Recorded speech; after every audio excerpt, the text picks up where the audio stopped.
இப்படி தண்ணியை சேமிச்சு வச்சு குடிக்கிறதுக்கும் விவசாயத்துக்கும் வழி வகுக்கிறது எவ்வளவு பெரிய ஒரு நல்ல விஷயம். ஸோ இந்த மாதிரி நல்ல விஷயங்கள்லாம் செஞ்சிட்டு கதைகள் சொன்னா பரவாயில்ல, எதுவுமே செய்யாம கதைகளை மட்டும் அடிச்சு விடுறது எப்படி? அத்திக்கடவு அவிநாசி திட்டத்தை இன்னும் விரிவுபடுத்தினா அந்த 3 மாவட்டத்தில் இருக்கிற லட்சக்கணக்கான மக்களுக்கு எவ்வளவு பிரயோஜனமா இருக்கும். எத்தனையோ லட்சம் ஏக்கர் நிலங்கள்ல விவசாயம் நடத்தினா எவ்வளவு பிரயோஜனமா இருக்கும். ஏன் அதெல்லாம் பண்ண மாட்டேன்றீங்க?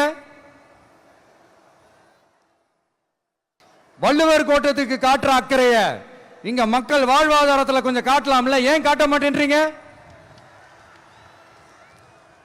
இங்க என்ன கவர்மெண்ட் நடத்துறாங்களா இல்ல கண்காட்சி நடத்துறாங்களா? இந்த 21ஆம் நூற்றாண்டிலே மக்களை பத்தி எதுவுமே யோசிக்கிறது இல்ல. ஆனா அந்த காலத்திலேயே இது எல்லாத்தையும் பத்தி யோசிச்ச மக்களை பத்தி, குடிக்கிற தண்ணியை பத்தி, விவசாயத்தை பத்தி, அணை கட்டுறதை பத்தி, கால்வாய் வெட்டுறதை பத்தி, இதெல்லாம் எங்கிருந்து? பவானியிலிருந்து நொய்யலாறு வரைக்கும் கால்வாய் வெட்டி இதெல்லாத்தையும் பத்தி யோசிச்ச காளிங்கராயன் அவர்களுக்கு கோடி கும்பிடு போட்டாலும் பார்த்தாதுங்க. இப்படி அந்த காலத்தில் இருந்த ஒரு ஹீரோவை பத்தி பேசிட்டு இந்த காலத்தில், அதாவது 1920th செஞ்சுரியில் இருந்த ஒரு ஹீரோவையும் பத்தி நம்ம பேசி ஆகணும்ல.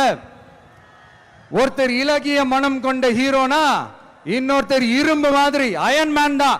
எஸ், நம்ம ஈரோடு கடப்பாறை தான்.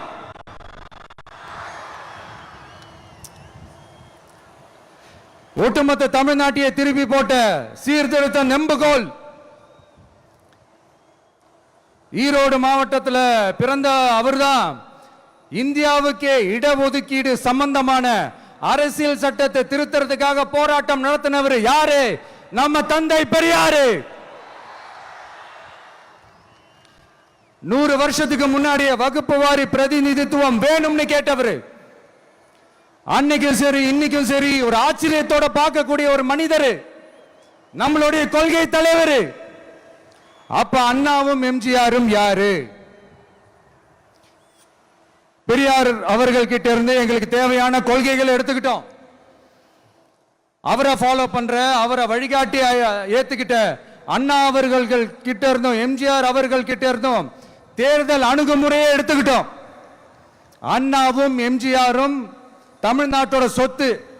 அவங்கள பயன்படுத்துறத பத்தி யாரும் இங்க கம்ப்ளைண்ட்லாம் பண்ண முடியாது. அண்ணா எங்களோடது, எம்ஜிஆர் என்னோடது, எங்களோடது, நீங்களாம் எடுத்துக்க கூடாது அப்படிலாம் யாரும் இங்க அழுதுட்டு இருக்க முடியாது, சொல்லிவிட்டேன். அதனால நாங்க ஒரு வழியில அரசியல் செஞ்சுக்கிட்டு போயிட்டு இருக்கிறோம். உங்களுக்கு தான் டிவிக்கே ஒரு பொருட்டே இல்லைல்ல, அப்புறம் ஏன் கதறீங்க? அப்புறம் ஆளாளுக்கு அங்க போயிட்டு இங்க போயிட்டு புலம்பி தள்ளிக்கிட்டு இருக்கிறீங்க.